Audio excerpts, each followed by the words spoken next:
সুপ্রিয় শিক্ষার্থীরা, আজকে আমাদের পাঠের বিষয় অধ্যায় ৭ রাষ্ট্র ও সরকার ব্যবস্থা, পৃষ্ঠা ৭৮ থেকে শুরু।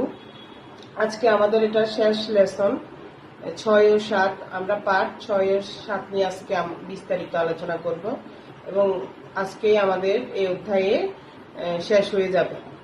আশা করছি তোমরা নিয়মিত কাজগুলো করছো, সব বিষয়ে কাজগুলো করছো এবং লেখাপড়া মনোযোগ সহকারে করছো, সবাই ক্লাসগুলো দেখছো। অনেকেই আমাকে ফোন করে বলছে, ম্যাডাম কাজগুলো কি করতে হবে, পড়াটা কি বাধ্যতামূলক, অনলাইন ক্লাসগুলো কি করতে হবে? অবশ্যই সবার উদ্দেশ্যে বলছি, অবশ্যই সবাই ক্লাসগুলো করতে হবে, কারণ কখন কি নির্দেশনা আসে আমরা বলতে পারি না, তোমাদের মূল্যায়ন কিভাবে করা হবে। অতএব সবাই ক্লাসগুলো করবে। তাহলে চলো আজকে আমরা আমাদের পাঠ চলে যাই ৬ ও ৭। শিক্ষার্থীরা দেখো, এখানে শিখন ফল পাঠ ৬ ও ৭ থেকে আমরা কি শিখতে পারবো? স্থানীয় সরকার কাঠামো ও কার্যাবলী সম্পর্কে বিস্তারিত জানতে ও লিখতে পারবে। বাংলাদেশের সরকার পরিচালনায় সুশাসনের গুরুত্ব জানতে পারবে। পার্ট ৬ আছে, দেখো স্থানীয় সরকার কাঠামো ও কার্যাবলী। অর্থাৎ আমরা আজকে স্থানীয় সরকার কাঠামো সম্পর্কে এবং এর কাজগুলো সম্পর্কে জানব। স্থানীয় সরকার কাঠামো কি? প্রথমে আসি। স্থানীয় সরকার হলো স্থানীয় পর্যায়ের শাসন ও উন্নয়ন কর্মকাণ্ড পরিচালনার জন্য জনগণের ভোটে নির্বাচিত সরকার ব্যবস্থা। অর্থাৎ স্থানীয় পর্যায়ে, স্থানীয় সরকার হলো স্থানীয় পর্যায়ে, অর্থাৎ গ্রামগঞ্জে বিভিন্ন পর্যায়ে শাসন ও উন্নয়ন কর্মকাণ্ড পরিচালনার জন্য, এলাকার উন্নয়নের জন্য এবং এলাকার শাসন ব্যবস্থা পরিচালনার জন্য জনগণের ভোটে নির্বাচিত সরকার ব্যবস্থা। স্থানীয় সমস্যাসমূহ সমাধানের লক্ষ্যে স্থানীয় সরকার কাজ করে থাকে। আমাদের স্থানীয়ভাবে যে সকল সমস্যাগুলো থাকে সেগুলো সমাধান করাই হচ্ছে স্থানীয় সরকারের কাজ। কেন্দ্রে বসে সরকারের পক্ষে দেশের সকল অঞ্চলের সমস্যার সমাধান করা সম্ভব নয়, বিধায় স্থানীয় পর্যায়ে সমস্যার সুষ্ঠু সমাধানের লক্ষ্যে এ ধরনের শাসন ব্যবস্থা গড়ে উঠেছে। অর্থাৎ কেন্দ্র থেকেই পুরো দেশের বিভিন্ন অঞ্চলে শাসন ব্যবস্থা কেন্দ্র একা সমাধান করতে পারে না, সেই জন্য স্থানীয় পর্যায়ে বিভিন্ন শাসন ব্যবস্থা গড়ে তুলেছে যাতে সুষ্ঠুভাবে বিভিন্ন সমস্যাগুলো সমাধান করা যায়। এটি বাংলাদেশের শাসন ব্যবস্থার একটি গুরুত্বপূর্ণ অংশ। দেশে গ্রাম ও শহরাঞ্চলে স্থানীয় সরকার কাঠামো বিকশিত হয়েছে। অর্থাৎ গ্রামে এবং শহরে আমরা স্থানীয় সরকার কাঠামো দেখতে পাই। স্থানীয় সরকার কাঠামো দেখো, পাশে একটি স্থানীয় সরকার কাঠামোর একটি চিত্র দেওয়া আছে। গ্রাম অঞ্চলে কি ধরনের স্থানীয় সরকার কাঠামো রয়েছে? ইউনিয়ন পরিষদ, উপজেলা পরিষদ, জেলা পরিষদ। শহরাঞ্চলে রয়েছে পৌরসভা এবং সিটি কর্পোরেশন। গ্রাম অঞ্চলে ইউনিয়ন পরিষদ হচ্ছে সর্বনিম্ন স্তরের একটি পরিষদ। এটা আমরা গ্রামেই দেখতে পাই এবং সর্বোচ্চ পর্যায়ে আছে জেলা পরিষদ। তাহলে আমরা এখন বিস্তারিত স্থানীয় সরকার কাঠামো গঠন এবং কাজ নিয়ে আলোচনা করব। গ্রাম অঞ্চলে ৩ স্তর বিশিষ্ট স্থানীয় সরকার কাঠামো দেখা যায়। একমাত্র জেলা পরিষদ ছাড়া স্থানীয় সরকারের অন্য সকল কাঠামোর নেতৃত্ব নির্বাচিত হয় জনগণের সরাসরি ভোটে। অর্থাৎ আমরা জনগণ সরাসরি ভোট দিয়ে স্থানীয় সরকারের জেলা পরিষদ ছাড়া সকল কাঠামোর নেতৃত্ব মানে সকল স্তরের নেতাকেই আমরা নির্বাচন করে থাকি। এগুলোর প্রতিটির কার্যকাল হচ্ছে ৫ বছর। অর্থাৎ জেলা পরিষদ ছাড়া আমরা কি কি পড়েছি? উপজেলা পরিষদ এবং ইউনিয়ন পরিষদের কার্যকাল হচ্ছে ৫ বছর। ইউনিয়ন পরিষদ স্থানীয় সরকারের প্রাথমিক স্তর হলো ইউনিয়ন পরিষদ। দেশে ৪৫৫৪টি ইউনিয়ন পরিষদ রয়েছে। কতটি ইউনিয়ন পরিষদ রয়েছে? ৪৫৫৪টি।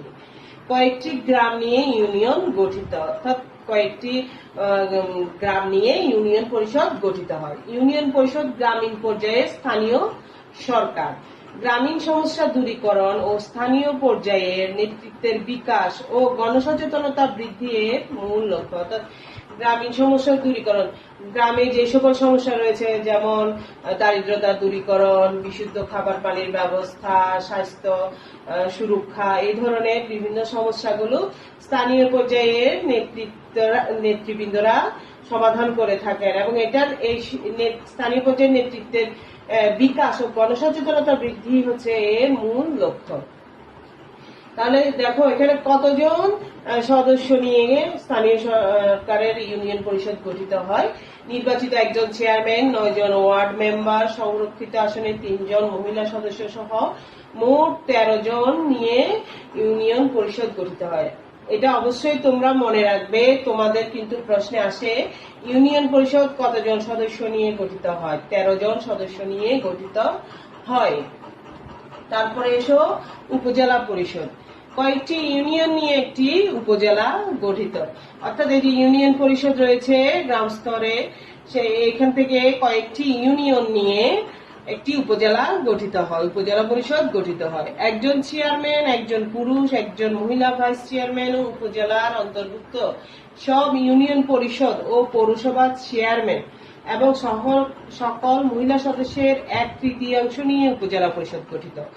তাহলে নিশ্চয়ই তোমরা এটা বুঝতে পারছো, একজন চেয়ারম্যান, একজন পুরুষ, একজন মহিলা ভাইস চেয়ারম্যান ও উপজেলার অন্তর্ভুক্ত সব ইউনিয়ন পরিষদ ও পৌরসভার চেয়ারম্যান এবং সকল মহিলা সদস্যের 1/3 নিয়ে উপজেলা পরিষদ গঠিত। তোমরা বুঝতে পারছো তো? দেশে মোট 492টি উপজেলা পরিষদ রয়েছে। তাহলে কতটি উপজেলা পরিষদ রয়েছে? 492টি। জেলা পরিষদ কয়েকটি উপজেলা নিয়ে জেলা গঠিত। দেশের 64টি জেলা পরিষদের মধ্যে 61টি স্থানীয় সরকার মন্ত্রণালয়ের অধীনে রয়েছে।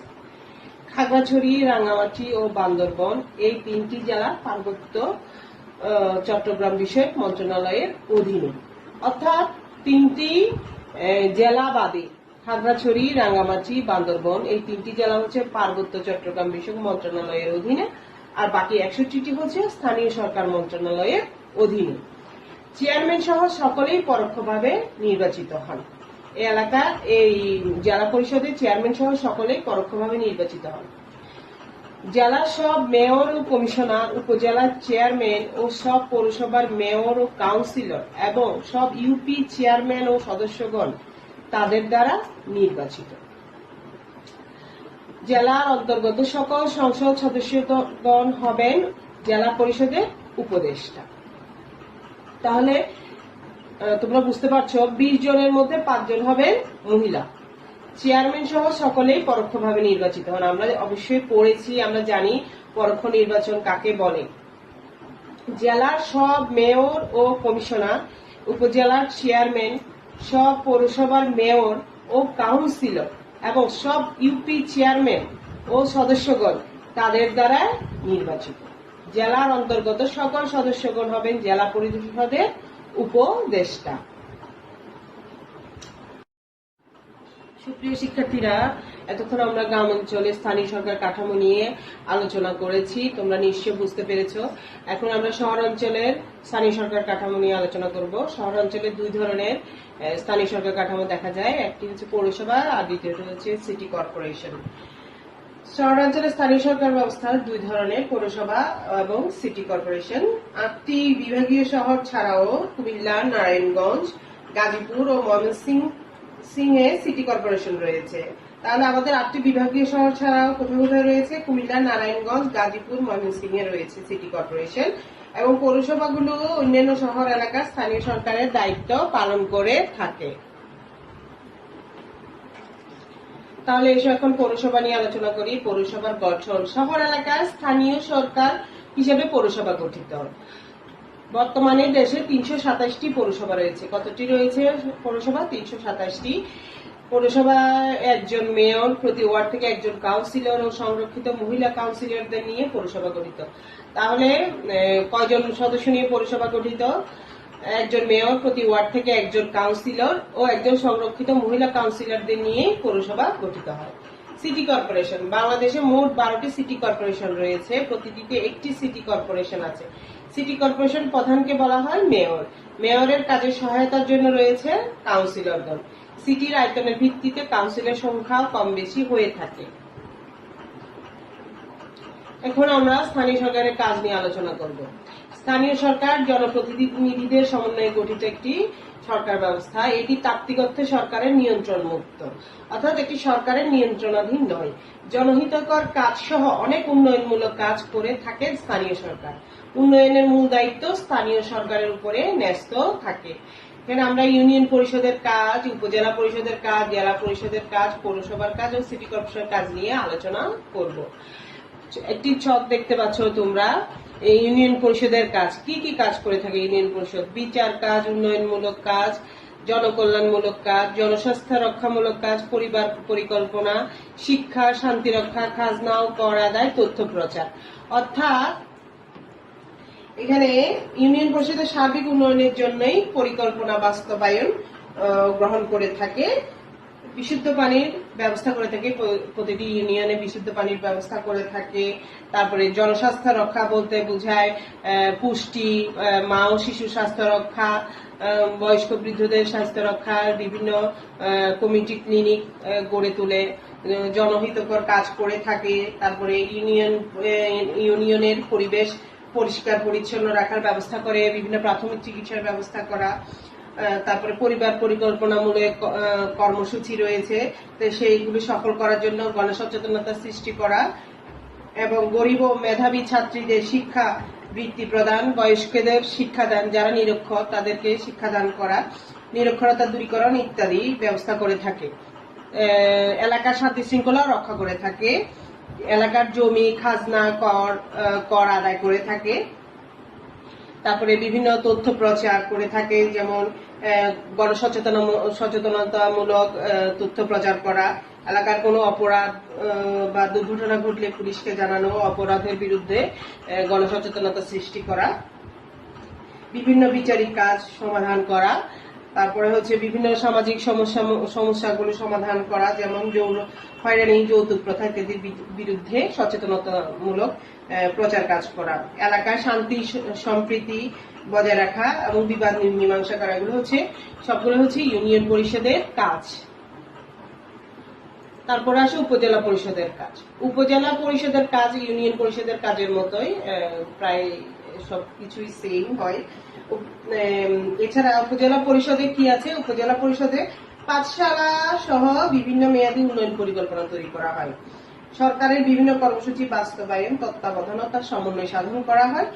বিভিন্ন ইউনিয়নের মধ্যে সংযোগকারী রাস্তা নির্মাণ ও রক্ষণাবেক্ষণ করা হয়। তাহলে মোটামুটি ইউনিয়ন পরিষদ এবং উপজেলা পরিষদের কাজগুলো একই রকমের হয়ে থাকে। এরপর এসো জেলা পরিষদের কাজ।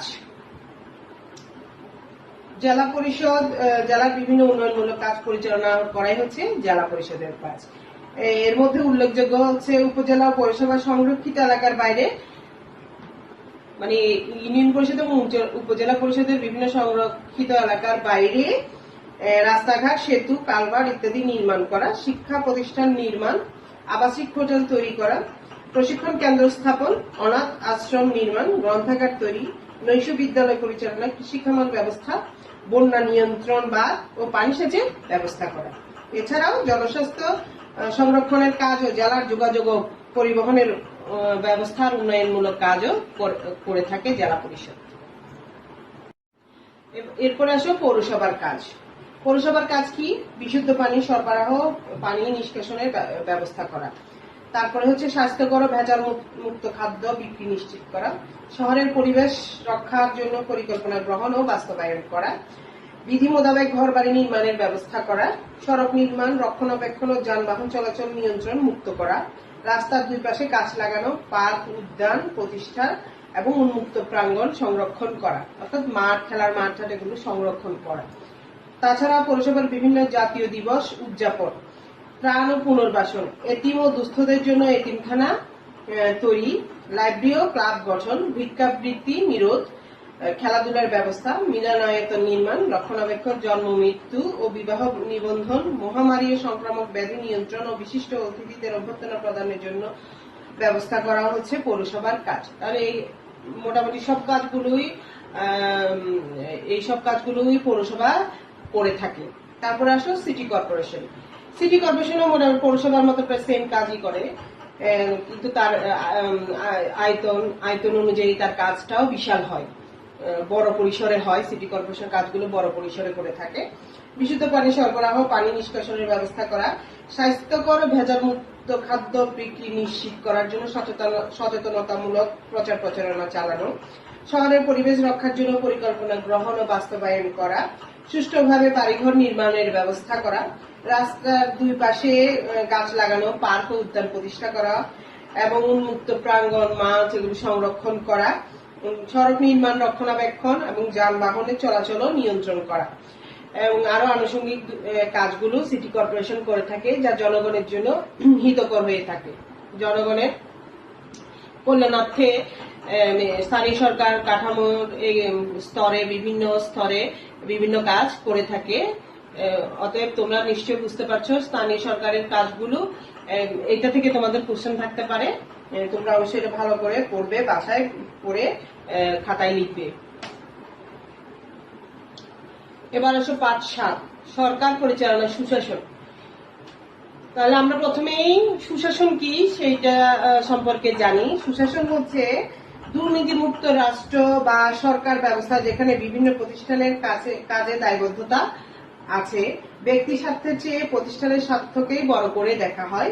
বিভিন্ন কাজ সম্পাদনের স্বচ্ছতা, জবাবদিহিত ও আইনের শাসন প্রতিষ্ঠাই হচ্ছে সুশাসনের নিয়ম। তাহলে আমরা কি বুঝতে পারছি? আমরা বুঝতে পারছি যে সরকার পরিচালনার দক্ষতা অনেকাংশেই সুশাসনের উপর নির্ভরশীল। অর্থাৎ সরকার যে দক্ষতার সাথে পরিচালনা করে, দেশ পরিচালনা করে, সেটা অনেকাংশে নির্ভর করে সুশাসনের উপর। দুর্নীতিমুক্ত রাষ্ট্র বা সরকার ব্যবস্থা যেখানে বিভিন্ন প্রতিষ্ঠানের কাছে দায়বদ্ধতা আছে, সরকারের বিভিন্ন প্রতিষ্ঠানের কাছে দায়বদ্ধতা আছে, ব্যক্তি স্বার্থের চেয়ে প্রতিষ্ঠানের স্বার্থকেই বড় করে দেখা হয়। অর্থাৎ সরকারের বিভিন্ন ব্যক্তিগণ তাদের ব্যক্তি স্বার্থের থেকেও সরকারের স্বার্থকেই বড় করে দেখবে। বিভিন্ন কার্য সম্পাদনের সততা, স্বচ্ছতা ও জবাবদিহিতা এবং আইনের শাসন প্রতিষ্ঠায় সুশাসনের নিয়ামক হিসেবে কাজ করবে। সরকার পরিচালনায় প্রশাসনের দায়িত্বশীলতা, জবাবদিহিতা নিশ্চিত করা প্রয়োজন। অর্থাৎ সরকার যে প্রশাসন ব্যবস্থা নিয়ে সরকার পরিচালিত হয়, সেখানে প্রশাসনিক ব্যক্তিদের দায়িত্বশীলতা ও জবাবদিহিতা নিশ্চিত করা প্রয়োজন এবং দায়িত্বশীলতা ও জবাবদিহিতা নিশ্চিত করা হয়েছে। আইনের শাসন ও গণতন্ত্রে সুপ্রতিষ্ঠিত করতে দেশে সরকার ব্যবস্থায় আইনের শাসন ও গণতন্ত্রকে সুপ্রতিষ্ঠিত করার জন্য দুর্নীতি ও ব্যক্তি স্বার্থপরতা ও স্বজনপ্রীতি বন্ধ করা প্রয়োজন। মানবাধিকার প্রতিষ্ঠার মাধ্যমে যাতে জনগণ সুবিচার লাভ করে, দেশ থেকে দারিদ্রতা দূরীকরণ ও আত্মনির্ভরশীলতা অর্জন, ন্যায় বিচার প্রতিষ্ঠা উন্নয়নের জন্য শাসন ব্যবস্থার সকল ক্ষেত্রে সুশাসন প্রতিষ্ঠা করা প্রয়োজন। অর্থাৎ মানবাধিকার প্রতিষ্ঠার মাধ্যমে আমাদের জনগণের মানবাধিকার রক্ষা করা হচ্ছে এটি সুশাসন। জনগণের মানবাধিকার প্রতিষ্ঠার মাধ্যমে যাতে জনগণ সুবিচার লাভ করে, দারিদ্রতা দূরীকরণ হয়, জনগণ যাতে আত্মনির্ভরশীল হতে পারে এবং ন্যায় বিচার প্রতিষ্ঠা হয়, উন্নয়ন সকল ক্ষেত্রে যাতে উন্নয়ন কাজ বাস্তবায়ন হয়, এই সব কিছুই হচ্ছে শাসন ব্যবস্থার ক্ষেত্রে সুশাসন প্রতিষ্ঠা করার একটি সুষ্ঠু লক্ষ্য।